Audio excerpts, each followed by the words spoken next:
Welcome to the Tech Egg. Don't get scrambled. Enjoy the video. You must start with a current backup and the database open. This prevents accidental data loss. Once done, open database tools and click relationships so you can see existing links. Make sure all relevant tables are visible by using Show Table, otherwise you cannot modify the connection. You're starting the change now. Identify the two tables and the specific fields involved.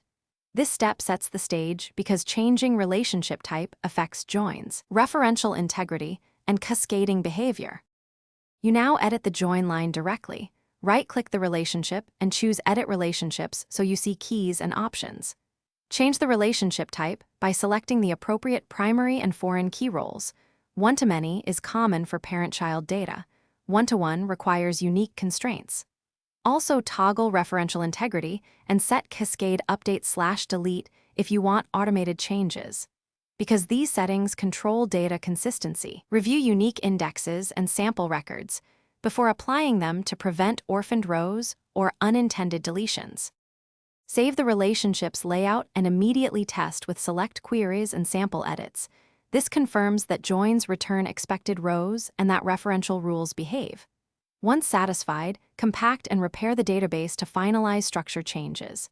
If you encounter integrity violations, Access won't let you save the change. Revert to your backup, then fix key definitions or add missing indexes.